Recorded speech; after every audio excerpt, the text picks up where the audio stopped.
BBA, BCA, BCom computer కోర్సులో 100% placement లభించే ఏకైక డిగ్రీ కాలేజ్ కూకట్పల్లిలోని ఐక్రియేట్ డిగ్రీ కాలేజ్. ప్రతి నెల 1వ తేదీన జరిగే పెన్షన్ల పంపిణీలో తమ పార్టీ టీడీపీకి చెందిన ప్రజాప్రతినిధులు, ఇతర స్థానిక నేతలు తప్పనిసరిగా పాల్గొనాలని సీఎం చంద్రబాబు ఆదేశాలు ఇచ్చారు. అంతేకాదు ఈ కార్యక్రమంలో పాల్గొనే విషయంలో తప్పించుకోవడానికి ఎలాంటి సాకులు చెప్పవద్దని తేల్చి చెప్పేశారు. మంత్రులు, ఎమ్మెల్యేలు ప్రతి నెల 1వ తేదీన పింఛన్ల పంపిణీలో పాల్గొనాల్సిందేనని చంద్రబాబు తేల్చి చెప్పారు. ప్రతి నెల 1వ తేదీ ఎంత ముఖ్యమైన సమావేశాలున్నా వాయిదా వేసుకుని పెన్షన్ల పంపిణీ చేయాలని టీడీపీ నేతలను చంద్రబాబు ఆదేశించారు. తద్వారా 2029లోనూ పార్టీ గెలవడానికి ఇప్పటి నుంచే అడుగులు వేయాలని సూచించారు. పార్టీ, ప్రభుత్వం మధ్య అనుసంధానం ఉండాలని, ప్రతి మంత్రి, ఎంపీ వారంలో ఒకరోజు పార్టీ కార్యాలయానికి వెళ్లాలని కూడా బాబు ఆదేశించారు.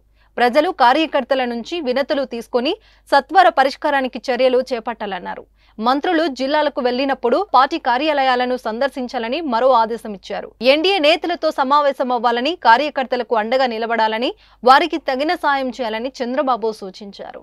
ఏపీలో కూటమి సర్కార్ అధికారంలోకి వచ్చాక సామాజిక పెన్షన్ల పంపిణీలో భారీ మార్పులు చోటు చేసుకున్నాయి. గతంలో వాలంటీర్ల సహాయంతో వైసీపీ సర్కార్ అందించిన పెన్షన్ల స్థానంలో కూటమి సర్కార్ సచివాలయ సిబ్బందితో వీటిని అందజేస్తుంది. ఎన్నికల హామీ మేరకు పెంచిన పెన్షన్లను ఈ మేరకు కూటమిలో భాగస్వాములైన టీడీపీ, జనసేన, బీజేపీ నేతలు గత నెలలో దగ్గరుండి పంపిణీ చేయించారు. ఈ విధానం ఇదే విధంగా కొనసాగాలని చంద్రబాబు ఆదేశించారు. సుమన్ టీవీలో మీ పర్సనల్ అండ్ బిజినెస్ ప్రమోషన్స్ కోసం కింది నెంబర్కి కాంటాక్ట్ చేయండి.